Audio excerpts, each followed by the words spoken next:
भाई बीच में भाई, बीच में आ जा।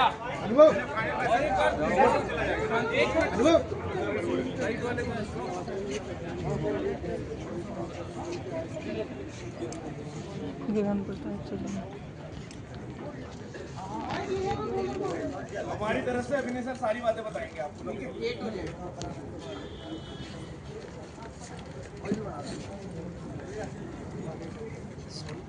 आप सबको पता, कई टीचर्स भी हमें से कई बार यहाँ ऑफिस आके चला गया कि हमें चेयरमैन साहब से मिलना है, चेयरमैन साहब से मिलना है, बट कोई मुलाकात आज से मिली नहीं। बट जब आज हम सारे टीचर्स यहाँ आके बैठे और आप सब लोग आए तो जो एक कलेक्टिव आवाज़ उठी कि भाई अब तो हमें मिलकर जवाब चाहिए। तो इस जवाब की हम तलाश में थे कि एसएससी ये मानती भी है कि वो गलत है या नहीं। तो वो चीज़ आज हो पाई आप सबकी बदौलत और सब शिक्षकों की बदौलत कि मिल पाए चेयरमैन। और वो भी छोटी मीटिंग नहीं, पहले ये जरूर कहा गया कि हाँ भाई 5-7 मिनट आप जो कहना है कह लीजिए, लेकिन लगभग 1.5 घंटे से भी ज़्यादा वहाँ पे बैठे और बैक टू बैक बात हुई, हर टॉपिक पे बात हुई। उन्होंने खुद कहा कि ये जो अनफेयरनेस है ये सब एक्सेप्ट, बट आप अगर ये सोच रहे हैं कि हमने उनको सारे ऑप्शन दिए। हमने कहा कि आप ये ओवर एज वाले बच्चों को लास्ट तक लेके गए नॉर्मलाइजेशन, इस पे आपको रिजल्ट रिवाइज करना चाहिए। इस पे भी उन्होंने कहा कि मैं अभी आपको कुछ नहीं दे पाऊँगा, मना कर दिया कि अभी नहीं बोल पाऊँगा, आप मुझे लिखित में दे दीजिए और मैं उस पर सोचूंगा, ऊपर बात करके बताऊँगा कि रिजल्ट रिवाइज हो सकता है या नहीं। दूसरी चीज़ हमने कहा कि भाई आप इन बच्चों का, जो बच्चे 344 नंबर ला के भी बाहर रह गए, आखिरी अटेम्प्ट था, इनको एक एक्स्ट्रा अटेम्प्ट ही दे दीजिए। उन्होंने कहा ये सरकार के हाथ में या फिर कोर्ट हमें आदेश। पहले ये कहा, हमने कहा हम सरकार से बात करेंगे, सरकार से ये कहलवाएंगे। लास्ट में उन्होंने धीरे से ये कह दिया कि कोर्ट से काम जल्दी हो। ये उनके सब थे जो एजुकेशन उनसे बात हुई, वो मैं आपको बता रहा हूँ। उन्होंने कहा कोर्ट अगर हमें कहता है तो हमें आपत्ति नहीं है, हम इस पर तैयार हो जाएंगे कि बच्चों को एक अटेम्प्ट और, क्योंकि गलत तो हुआ है, वो हर एक बात पे मान रहे हैं।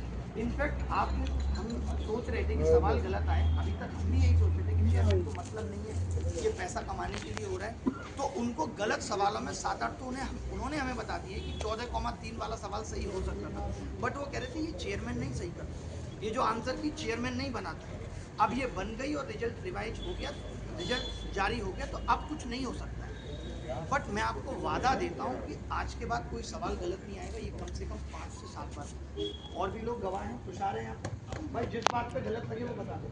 इन्होंने खूब लड़ा, ये भी थे, इन्होंने खूब कहा, इतना रिक्वेस्ट किया कि भाई हमारा तो भविष्य चला गया, 2023 में आपने चला दिया, 2024 में अब आपने ये कर दिया।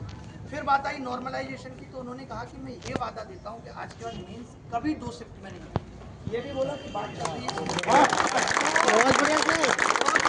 ये भी कहा कि जो है हम ये भी हमने आगे डाला हुआ है सरकार को कि फॉर्म फीस बढ़ा दे, ताकि ऐसा ना हो कि 36 लाख लोग फॉर्म भरते हैं, हमें व्यवस्था उतनी ज़्यादा करनी पड़ जाती है और हम जो है कम बच्चे फॉर्म भरें, 36 लाख के बाद पहुँचते 18 लाख है। तो इस पर भी सोचा, ये बात थी नॉर्मलाइजेशन। आपका कोई क्वेश्चन है तो आप उस पर भी पूछ सकते हैं बीच में।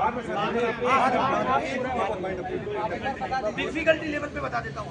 एक हमने कहा कि एक बच्चा एमटीएस की नौकरी ले रहा है, उन्होंने बहुत इत्मीनान से सुना, सीएचएसएल की भी ले रहा है और इसकी भी ले रहा है।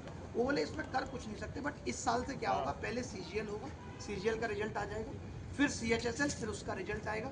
यानी जिसको सीजीएल में नौकरी मिल जाती है वो सीजीएल फिर भरेगा नहीं, सीएचएसएल फिर एमटीएस होगा। और हमें भी इस बात की शर्मिंदगी है, ये सब थे, कि एमटीएस का पेपर सीजीएल के लेवल से ऊपर आ रहा है। हमने कहा 90% कट ऑफ जा रही है, तो उन्होंने कहा डिफिकल्टी लेवल पे भी अब सवाल टीसीएस नहीं बनाएगी, ये खत्म कर। इस पे तो उन्होंने ये नहीं कहा कि करेंगे, इस पे उन्होंने कहा कर दिया है, ये काम हमने कर दिया है कि अब टीसीएस पेपर नहीं बनाएगी, क्योंकि वो जिम्मेदारी नहीं ले रही, इतने गलत सवाल आ रहे हैं। उन्होंने अपने आप से जेई का जिक्र करा, बोले आप अपना छोड़ो, सीजीएल का जेई में देखो कि 100 सवालों में 16 गलत। जेई वाले पे भी उन्होंने ये बात की, हर एक चीज़ पे बात की। उन्होंने कहा कि ये कमेटी जो रिजल्ट बनाती है, जो डिसाइड करती है कि किसको मार्क्स टू ऑल देना है और किसको नहीं।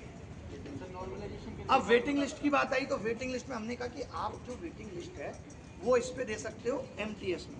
तो उन्होंने कहा इस पे हम सोचेंगे, कोशिश कर रहे हैं कि कैसे इस चीज़ को ख़त्म किया जा सके।